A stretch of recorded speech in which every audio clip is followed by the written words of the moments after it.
सुख म्हणजे नक्की काय असतं?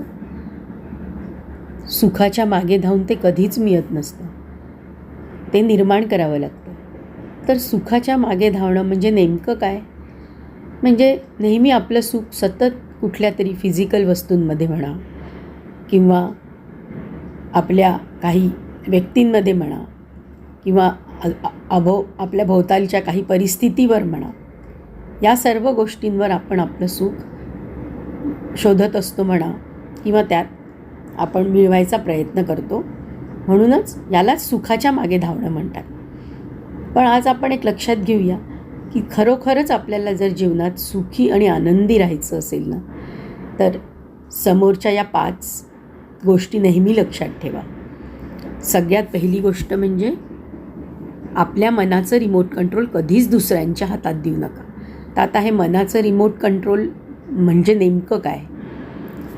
म्हणजेच आपलं आनंदी राहणं किंवा आपलं दुःखी राहणं हे कधीच इतरांच्या हातात देऊ नये. जर कुणी मला माझ्या मनाविरुद्ध बोललं किंवा माझा कोणाशी मतभेद झाला किंवा कोणी मला वाईट म्हटलं, तर आपल्याला लगेच वाईटही वाटतं, कधीकधी रागही येतो. तर तो न येऊ देता त्या आपले आनंदी राहणे हे आपल्या हातात आहे.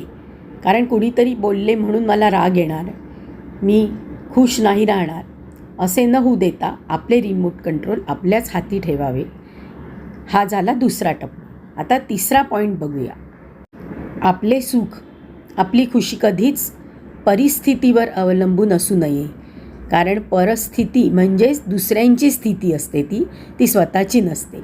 परिस्थिती कशीही असली तरी त्यावर मात करून आपल्याला आनंदी राहता आली पाहिजे.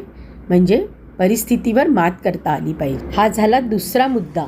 आता तिसऱ्या पॉईंटवर वळूया. आपल्या दिनचर्येत सकाळपासून ते संध्याकाळपर्यंत बऱ्याच घटना असतात. छोट्या छोट्या गोष्टींमध्ये आपल्याला आपला आनंद शोधता आला पाहिजे. अगदी चहा पिण्यापासून तर सूर्यास्तापर्यंत अनेक गोष्टींमध्ये, छोट्या छोट्या गोष्टींमध्ये आपला आनंद शोधण्याची आपल्याला सवय लागली पाहिजे. हा झाला तिसरा पॉईंट. आता वळूया चौथ्या पॉईंटकडे. चौथा पॉईंट अतिशय महत्त्वाचा आहे. ते म्हणजे आपले विचार.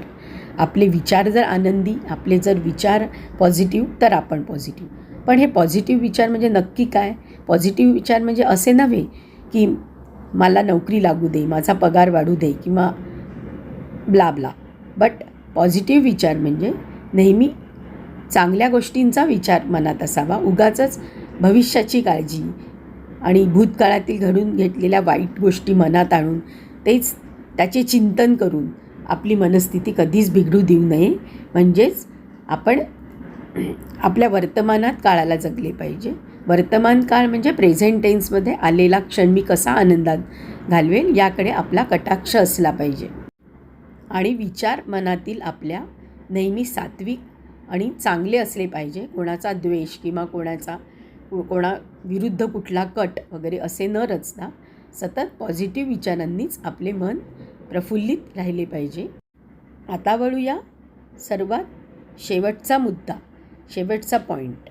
तो म्हणजे सगळ्यात महत्त्वाचा, की कधीही जास्त अपेक्षा कुठल्याही नात्यात करू नये. कारण अपेक्षा जिथे असतात तिथेच त्यापेक्षा आपल्या मागे दुःख घेऊन येते. कारण कधीकधी बघा ना, आपल्या अपेक्षा पूर्ण होतात इतरांकडून, कधी होत नाही. म्हणूनच आपण दुःखी होतो. पण जर अपेक्षाच केल्या नाही तर किती छान होईल ना.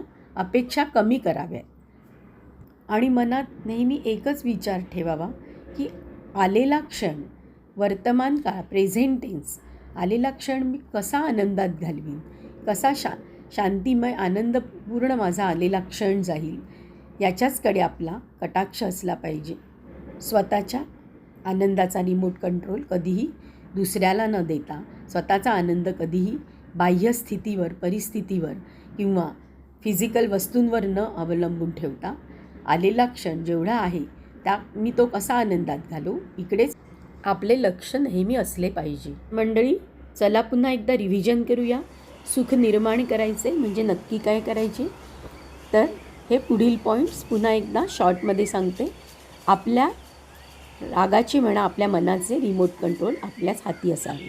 2, परिस्थितीवर स्वतःवर तिला हवी न होऊ देता आपण परिस्थितीवर मात केली पाहिजे. 3, जीवनातल्या छोट्या छोट्या गोष्टीतही आनंद शोधता आला पाहिजे.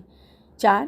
सारा खेळ विचारांचा असतो, त्यामुळे विचार नेहमी सात्विक आणि पॉझिटिव्ह असले पाहिजे. त्यानंतर प्रेझेंट टेन्समध्येही जगता आले पाहिजे. आणि शेवटचा, सर्वांकडून इतरांकडून अपेक्षा कमी कराव्यात, जमल्यास करूच नाही. हे सुख निर्माण करण्याचे टेक्निक एकदा लक्षात आले ना, तर बघा आयुष्य किती सोपे आणि सहज होईल.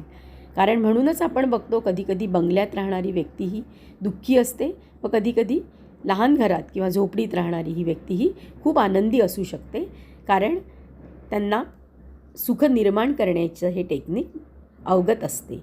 तर बघा, पटतंय का तुम्हाला? पटलं तर नक्की घ्या.